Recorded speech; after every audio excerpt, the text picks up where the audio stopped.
Everyone, welcome back to python tutorial series for beginners in Hindi. मेरा नाम तासिफ है और आप देख रहे हैं तासिफ टॉक्स।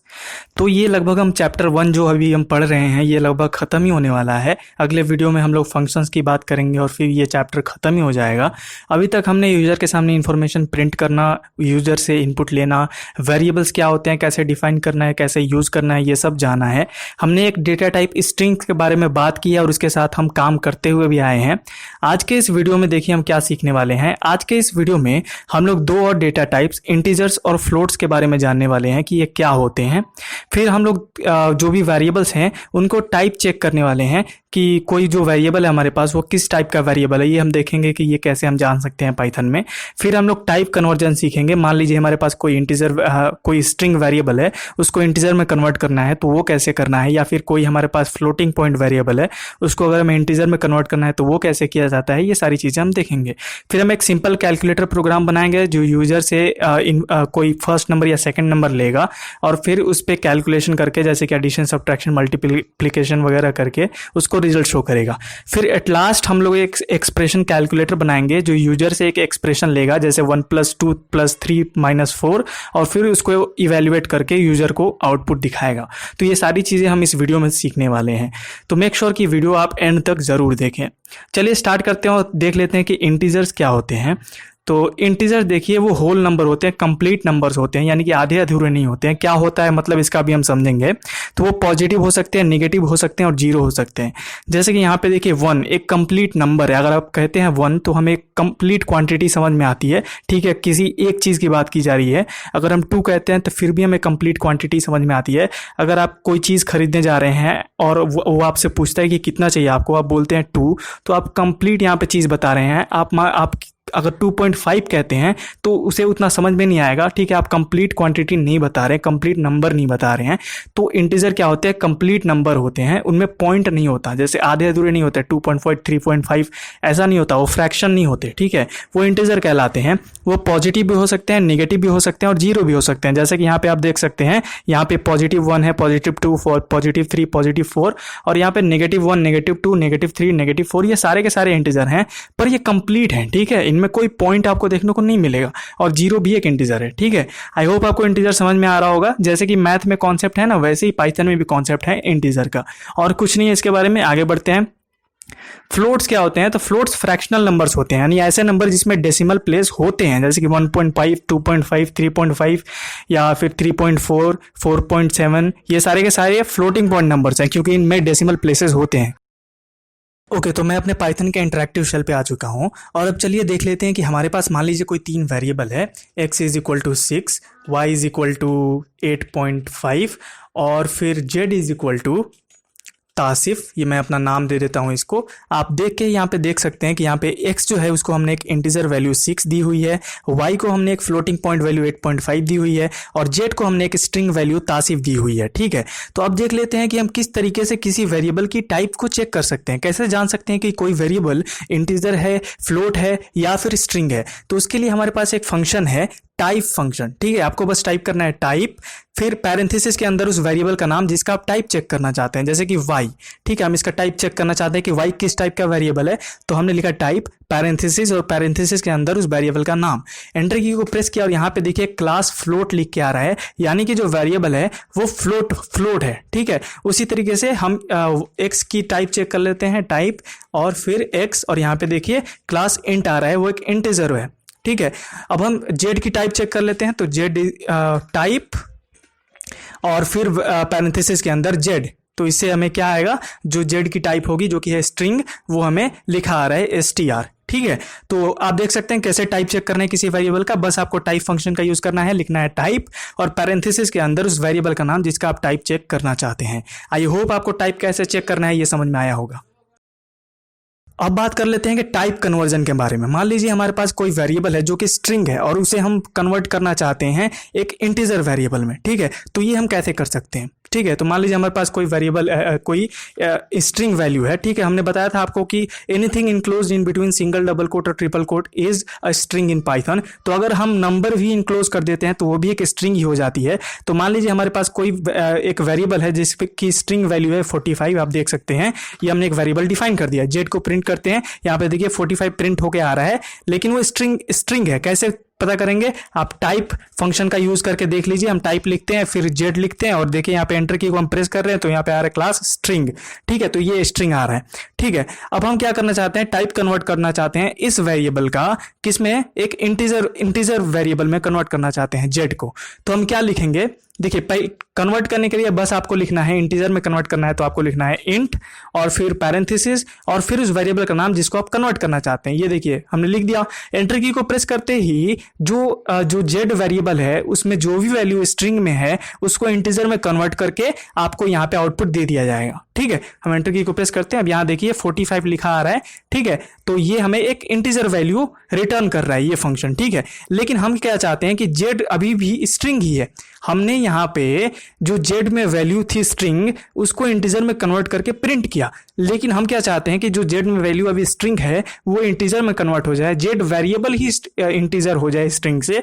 तो हम क्या करेंगे? जेड लिखेंगे, यानी जेड को एक नई वैल्यू असाइन करेंगे। क्या करेंगे? इंटीजर वैल्यू जो होगी, जो इंटीजर फॉर्म होगा जेड वेरिएबल का, वो हम क्या कर रहे हैं? जेड लिख रहे हैं, फिर इसको क्या वैल्यू असाइन कर रहे हैं? Integer form of Z variable, जो कि अभी क्या है? 45 स्ट्रिंग है। इसको कन्वर्ट करेंगे इंटीजर में और जो वैल्यू आएगी वो जेड को असाइन हो जाएगी, ठीक है। तो एंटर की को प्रेस करते हैं, कोई एरर नहीं आया, ठीक है। अब जेड को प्रिंट करके देखते हैं, यहाँ पे 45 आ रहा है, फिर भी हम संतुष्ट नहीं है, हमको लग रहा है कि शायद अभी स्ट्रिंग ही है। तो चलिए हम टाइप चेक करके देख लेते हैं। यहाँ पे टाइप लिखा मैंने, फिर यहाँ पे मैंने जेड लिखा और यहाँ पे हम एंटर की को प्रेस करते हैं तो यहाँ देखिए क्लास इंट आ रहा है, क्योंकि जेड अब क्या हो गया? अब एक इंटीजर वेरिएबल हो गया है, ठीक है। तो आई होप आपको समझ में आ रहा होगा कि टाइप कैसे कन्वर्ट करना है, ठीक है, इंटीजर में कैसे कन्वर्ट करना है। आप फ्लोट में भी कन्वर्ट कर सकते हैं। फ्लोट में कन्वर्ट करने के लिए आपको लिखना होगा फ्लोट, ठीक है। जैसे कि हम एक और वेरिएबल डिफाइन कर लेते हैं, जेड इज इक्वल टू, इसको अब की बार हम वैल्यू दे देते हैं 4.6, ठीक है। अब हम एंटर की को प्रेस करते हैं, जेड को प्रिंट करके देखते हैं, 4.6 स्ट्रिंग के फॉर्म में है। टाइप चेक करके देख लीजिए आप, टाइप चेक करते हैं जेड का, यहाँ पे आ रहा है क्लास स्ट्रिंग फॉर्म में, ठीक है। अब हम इसको फ्लोटिंग पॉइंट में चेंज करना चाहते हैं इस वेरिएबल को जेड को, तो हम क्या यूज करेंगे? कौन सा फंक्शन? फ्लोट, ठीक है। फ्लोट और फिर वेरिएबल का नाम। इससे क्या होगा? वेरिएबल जो है वो फ्लोट में कन्वर्ट होके जो उसका वैल्यू होगा वो प्रिंट हो जाएगा। पर हम क्या चाहते हैं? जो भी फ्लोट में कन्वर्ट होने के बाद जो वैल्यू आए वो जेड में वापस से स्टोर हो जाए। तो हम लिख देंगे Z is equal to float Z. I hope आपको इतना तो समझ में आ रहा होगा। एंटर की को प्रेस करते हैं, जेड को वैल्यू को प्रिंट करके देखते हैं, 4.6 आ रहा है। कंफर्म होने के लिए कि जो टाइप है वो कन्वर्ट हो चुकी है फ्लोटिंग पॉइंट में, तो हम क्या कर सकते हैं? टाइप फंक्शन से जो टाइप है इस वेरिएबल का वो चेक कर सकते हैं। टाइप लिखा मैंने, जेड लिखा और एंटर की को प्रेस किया, यहाँ पे देखिए क्लास अभी फ्लोट हो चुका है। आई होप आपको समझ में आ रहा है कि कैसे हम टाइप कन्वर्ट कर सकते हैं, किसी वेरिएबल का टाइप कैसे चेक कर सकते हैं टाइप फंक्शन से। अगर हमें किसी स्ट्रिंग को इंटीजर में कन्वर्ट करना है तो हम इंट फंक्शन का यूज कर सकते हैं। अगर किसी स्ट्रिंग को फ्लोट में कन्वर्ट करना है तो हम फ्लोट फंक्शन का यूज कर सकते हैं। और अगर मान लीजिए किसी इंटीजर या फ्लोट को मुझे स्ट्रिंग फॉर्म में कन्वर्ट करना हो, मान लीजिए मेरे पास एक वेरिएबल है x इज इक्वल टू 98। अब ये एक इंटीजर है, चेक करके देख लीजिए, टाइप किसका? x का, ठीक है। ये टाइप x का क्या है? इंटीजर है। हम इसे कन्वर्ट करना चाहते हैं कि स्ट्रिंग में और फिर वापस से x वेरिएबल में ही स्टोर करना चाहते हैं। तो हम क्या लिखेंगे? x इज इक्वल टू, अब इसके लिए हम स्ट्रिंग में कन्वर्ट करने के लिए str फंक्शन का यूज करेंगे, ठीक है। और फिर जो वेरिएबल हम कन्वर्ट करना चाहते हैं वो लिखेंगे। तो x को कन्वर्ट करना चाहते हैं स्ट्रिंग में, ठीक है। अब ये असाइन हो गया। अब x को आप प्रिंट करके देखिए, ये एक स्ट्रिंग में कन्वर्ट हो चुका है। कंफर्म होने के लिए आप टाइप चेक कर लीजिए x का, ठीक है। अभी देखिए क्लास स्ट्रिंग है। तो आई होप आपको ये समझ में आ रहा होगा कि कैसे हम टाइप चेक कर सकते हैं। टाइप चेक करने के लिए टाइप फंक्शन का यूज करेंगे और फिर अगर हमें इंटीजर में कन्वर्ट करना है किसी वेरिएबल को तो इंट फंक्शन का यूज करेंगे। फ्लोटिंग पॉइंट में कन्वर्ट करना है किसी नंबर को तो हम लोग फ्लोट फंक्शन का यूज करेंगे। अगर हमें स्ट्रिंग में कन्वर्ट करना है किसी वेरिएबल को तो str फंक्शन का यूज करेंगे और टाइप चेक करने के लिए टाइप फंक्शन का यूज करेंगे। आई होप इतना तो आपको क्लियर होगा। तो अब चलिए हम एक बहुत ही सिंपल कैलकुलेटर प्रोग्राम बना लेते हैं पाइथन की हेल्प से। तो इसके लिए हम जाते हैं फाइल, न्यू फाइल। देखिए ये प्रोग्राम कैसे काम करेगा। सबसे पहले वो यूज़र से कहेगा कि पहला नंबर एंटर कीजिए। यूज़र जैसे ही पहला नंबर एंटर करेगा वो उससे दूसरा नंबर पूछेगा। दूसरा नंबर जैसे ही यूज़र एंटर करेगा वो उन दोनों नंबर यानी फर्स्ट और सेकेंड नंबर को ऐड करके जो रिजल्ट होगा यूज़र के सामने प्रिंट करेगा। तो सबसे पहले हम यूज़र से इनपुट लेना चाहते हैं, ये प्रॉम्प्ट दिखाते हुए कि please input the first number.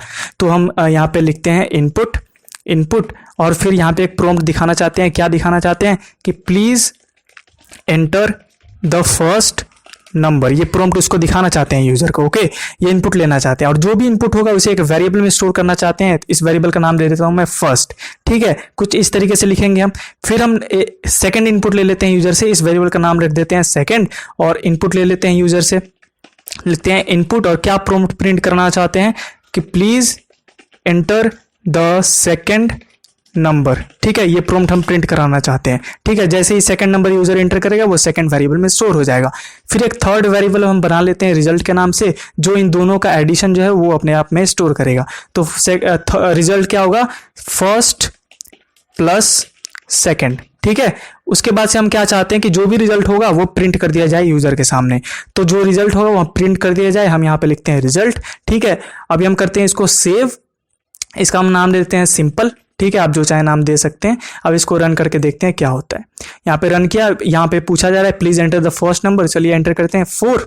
Enter की को प्रेस किया, दूसरा नंबर एंटर करने को बोल रहा है, हमने 4 लिखा और यहाँ पे देखिए हमें 44 देखने को मिल रहा है। 4 + 4 44 तो नहीं होते ना, तो यहाँ पे कुछ तो गलत हो रहा है। ठीक है, तो आइए समझते हैं क्या गलत हो रहा है। पिछले वीडियो में मैंने आपको बताया था कि कैसे जो इनपुट फंक्शन है वो हमें एक स्ट्रिंग वैल्यू रिटर्न करता है। यानी कि जो भी यूजर यहाँ पे इनपुट करेगा, भले ही वो क्यों ना एक नंबर हो, वो एक स्ट्रिंग में कन्वर्ट हो जाता है। ठीक है, जैसे कि यहाँ पे अगर मैं इनपुट फंक्शन यहाँ पे यूज करता हूँ, यहाँ पे मैं कोई नंबर एंटर करता हूँ 45, तो स्ट्रिंग में कन्वर्ट होकर यहाँ पे रिटर्न हो रहा है, जैसे कि आप देख सकते हैं। ठीक है, तो यहाँ पे जब यूजर ने फर्स्ट नंबर एंटर किया 4, तो एक स्ट्रिंग में कन्वर्ट होकर स्टोर हो गई इस वेरिएबल फर्स्ट में। ठीक है, और जैसे ही उसने दूसरा नंबर एंटर किया 4, वो भी एक स्ट्रिंग में कन्वर्ट होकर इस वेरिएबल सेकंड में स्टोर हो गई। अब ये फर्स्ट और सेकंड दोनों स्ट्रिंग्स हैं और हमें पता है कि स्ट्रिंग को जब हम जोड़ते हैं तो वो दोनों एक साथ जुट के लिख दिए जाते हैं। जैसे कि अगर एक स्ट्रिंग है टी, ठीक है, और दूसरा स्ट्रिंग है, हम इसमें जोड़ देते हैं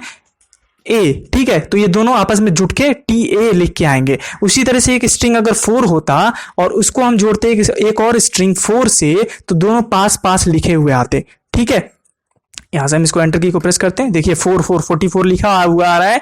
ठीक है, तो ये स्ट्रिंग वैल्यू यहाँ पे प्रिंट हो रहा है। हम क्या चाहते हैं, देखिए कैलकुलेशन स्ट्रिंग पे नहीं होती। अगर हम कैलकुलेशन करना चाहते हैं, जोड़ घटाओ मल्टीप्लिकेशन जो भी, तो हमें इंटीजर या फ्लोटिंग पॉइंट नंबर पे करना होगा। ठीक है, तो चलिए हम यहाँ पे क्या कर लेते हैं, सबसे पहले हम टाइप कन्वर्ट कर लेते हैं। ठीक है, तो यहाँ पे जो भी इनपुट आएगा यूजर से, हम क्या चाहते हैं कि उस इनपुट को कन्वर्ट कर दिया जाए किस में, इंटीजर वैल्यू में। ठीक है, इंटीजर हालांकि आप मत कीजिए, क्योंकि यूजर जो है वो फ्लोटिंग पॉइंट नंबर भी एंटर कर सकता है, जैसे कि 4.5 प्लस 6.5 वो करना चाहे, डेसिमल वैल्यूज वाले नंबर भी वो ऐड कर सकता है। ठीक है, तो आप यहाँ पे फ्लोट में कन्वर्ट कर दीजिए। तो हम लिखते हैं फ्लोट। ठीक है, और फिर अंत में भी इसको क्लोज कर देते हैं। तो फ्लोट लिखा हमने, पैरेंथेसिस, और पैरेंथेसिस के अंदर लिखा इनपुट। तो जो भी इनपुट यूजर करेगा उसको फ्लोटिंग पॉइंट वैल्यू में कन्वर्ट करके इस फर्स्ट वेरिएबल में स्टोर कर दिया जाएगा। फिर यहीं पे हम वो भी चीज कर लेते हैं, फ्लोट। अब यहाँ पे भी वही चीज हो रही है, जो भी इनपुट आएगा यूजर से वो फ्लोटिंग पॉइंट वैल्यू में कन्वर्ट होकर इस वेरिएबल में स्टोर हो जाएगी। अब रिजल्ट में क्या होगा, जो ये फ्लोटिंग पॉइंट वैल्यू है फर्स्ट और जो ये फ्लोटिंग पॉइंट वैल्यू है सेकंड, ये दोनों ऐड होके रिजल्ट में स्टोर हो जाएंगे। फिर यहाँ पे प्रिंट जो रिजल्ट होगा वो आएगा। अब हम इसको सेव करते हैं और अब रन करके देखते हैं। यहाँ पे हम करते हैं इसको रन। ठीक है, अब एंटर द फर्स्ट नंबर यहाँ पे पूछा जा रहा है, तो एंटर करते हैं 4.3। ठीक है, और सेकंड नंबर एंटर करते हैं 6.5। ठीक है, 10.8 यहाँ पे आंसर आ रहा है, देख सकते हैं आप। तो ऐसे हम एक सिंपल कैलकुलेटर प्रोग्राम बना सकते हैं। इस प्रोग्राम को बनाने का मेरा बस एक ही मकसद था कि आप जो टाइप कन्वर्जन है उसका यूज देख सकें, क्योंकि अगर हम यहाँ पे फ्लोटिंग पॉइंट में नंबर को कन्वर्ट नहीं करते तो हमारा जो कैलकुलेटर होता वो कभी भी काम यहाँ पे जो है वो नहीं करता। आई होप आपको समझ में आ रहा होगा। अब मैं आप चाहता हूं कि हमने यहाँ पे सिर्फ एडिशन का यूज किया। पिछले वीडियो में आपने पाइथन को एक कैलकुलेटर की तरह यूज करना सीख लिया है, तो मैं आपसे चाहता हूं कि आप एक ऐसा प्रोग्राम बनाइए जो यूजर से नंबर ले, first number number, second number, और उसको मल्टीप्लाई करे। फिर एक और प्रोग्राम बनाइए जो डिवीजन का काम करे, एक और प्रोग्राम बनाइए जो एक्सपोनेंशिएशन का काम करे। ये सारी चीजें आप ट्राई कीजिए। अगर कोई प्रॉब्लम आती है तो नीचे कमेंट जरूर कीजिए, मैं उसका रिप्लाई आपको जरूर करूंगा। ठीक है, ओके तो अब हम वीडियो के आखिर में आ चुके हैं और यहाँ पे चलिए देख लेते हैं कि कैसे कोई एक्सप्रेशन कैलकुलेटर हम बना सकते हैं। ठीक है, एक्सप्रेशन कैलकुलेटर का क्या मतलब है। मान लीजिए यहाँ पे जो कैलकुलेटर हमने बताया वो बहुत ही सिंपल है, वो सिर्फ यूजर से 2 नंबर एंटर करने को कहता है और वैसे ही उसको इवेल्युएट करके यानी उसको ऐड करके आंसर हमें दिखा देता है। पर यूजर जब एक प्रोग्राम, आपका कैलकुलेटर प्रोग्राम यूज करना चाहेगा तो सिर्फ वो एडिशन नहीं करना चाहेगा, और वो भी सिर्फ 2 ही नंबर को ऐड नहीं करना चाहेगा। वो यहाँ पे ऐसा कोई एक्सप्रेशन लिख सकता है जैसे 1 + 2 + 3 - 6 × 4 / 5। ठीक है, ऐसा एक्सप्रेशन लिख सकता है। तो ऐसा अगर एक्सप्रेशन कैलकुलेटर आप बनाना चाहते हैं तो कैसे बना सकते हैं, तो इसके लिए हमें एक इवैल फंक्शन को सीखना होगा। ठीक है, तो इवैल फंक्शन क्या करता है, एक स्ट्रिंग वैल्यू लेता है और फिर उसको इवैल्यूएट करके आंसर आपको दे देता है। जैसे कि इवैल में अगर मैं लिखता हूं 1 + 2 + 3 - 5 × 8 और मैं एंटर की को प्रेस करता हूं तो यहां पे इवैल्यूएट होकर इसका जो भी आंसर होगा यहां पे आ जाता है। ठीक है, तो बहुत ही सिंपल है, बस इसी फंक्शन को हमें समझना था। इवैल लिखना है, पैरेंथेसिस, और पैरेंथेसिस के अंदर स्ट्रिंग के फॉर्म में हमें वो एक्सप्रेशन लिखना है जो कि हमें क्या चाहते हैं, जिसको हम इवैल्यूएट करना चाहते हैं। तो चलिए एक्सप्रेशन कैलकुलेटर बना लेते हैं। सबसे पहले हम क्या प्रिंट करना चाहेंगे, सबसे पहले हमें प्रॉम्प्ट प्रिंट करना चाहेंगे कि प्लीज एंटर द एक्सप्रेशन। ठीक है, तो हम यहाँ पे लिखते हैं इनपुट और फिर यहाँ पे लिख देते हैं प्लीज एंटर योर एक्सप्रेशन। ठीक है, ये हम प्रिंट करना चाहते हैं यूजर के सामने। ठीक है, और फिर जो भी यहाँ पे यूजर इनपुट करेगा वो तो हमें पता ही है कि वो एक स्ट्रिंग वैल्यू में कन्वर्ट हो गया आएगा। तो हम क्या करना चाहते हैं, जो स्ट्रिंग वैल्यू आ रही है उसको हम इवैल फंक्शन को यहाँ पे पास कर दे रहे हैं। ठीक है, इवैल फंक्शन को हम दे दे रहे हैं। देखिए क्या होगा, सबसे पहले हम यूजर से इनपुट ले रहे हैं प्लीज एंटर योर एक्सप्रेशन। जैसे ही यूजर एक्सप्रेशन एंटर करेगा वो एक स्ट्रिंग के फॉर्म में आएगी, स्ट्रिंग वैल्यू यहाँ पे इनपुट फंक्शन रिटर्न करेगा और वो स्ट्रिंग वैल्यू हम सीधा पास कर देना है इवैल फंक्शन को। ठीक है, तो इवैल फंक्शन उस स्ट्रिंग वैल्यू को जो कि एक्सप्रेशन है उसको इवैल्यूएट कर देगा और जो रिजल्ट आएगा उसको हम स्टोर कर ले रहे हैं एक वेरिएबल रिजल्ट नाम के वेरिएबल में। ठीक है, ये हमने कर लिया। देखिए एक ही लाइन में हमने यूजर से इनपुट भी ले लिया, उसको एक्सप्रेशन को इवैल्यूएट भी कर लिया और उसको एक वेरिएबल में स्टोर भी कर लिया। अब हमारा लास्ट काम सिर्फ इतना होगा, हम उसको प्रिंट कर देते हैं। ठीक है, तो प्रिंट रिजल्ट। ठीक है, प्रिंट रिजल्ट। ओके, सो अब हम इसको सेव कर देते हैं और रन करके देखते हैं। ये हमने रन किया, प्लीज एंटर योर एक्सप्रेशन। हमें यहाँ पे एक्सप्रेशन कोई यूजर एंटर करेगा 5 + 6 × 8 - 9 और यहाँ पे एंटर की को जैसे ही प्रेस करेगा यहाँ पे देखिए इवैल्यूएट होकर जो भी आंसर होगा यहाँ पे आ जाएगा। आई होप आपको इवैल फंक्शन समझ में आ रहा होगा कैसे काम करना है। इवैल फंक्शन क्या करता है, स्ट्रिंग वैल्यू लेता है एक्सप्रेशन की। ठीक है, जैसे ये एक्सप्रेशन है तो इसका स्ट्रिंग वैल्यू लेता है और फिर उसको इवैल्यूएट करके जो भी आंसर होता है वो दे देता है। ठीक है, तो आई होप आपको इवैल फंक्शन यहाँ पे समझ में आया होगा। आपको समझ में आया होगा कि कैसे यहाँ पे टाइप चेक करना है वेरिएबल का, कैसे टाइप कन्वर्ट करना है। अगर आपको ये वीडियो पसंद आई तो प्लीज लाइक कीजिए, शेयर कीजिए अपने दोस्तों के साथ। नीचे कमेंट करके जरूर बताइए कि वीडियो के किस पार्ट में हमें इंप्रूवमेंट करने की जरूरत है। क्या मैं ज्यादा तेज बोल रहा हूँ, क्या मैं किसी कॉन्सेप्ट को समझा नहीं पा रहा हूँ, तो वो मुझे जरूर बताइए क्योंकि आपके थॉट्स हमेशा वेलकम है।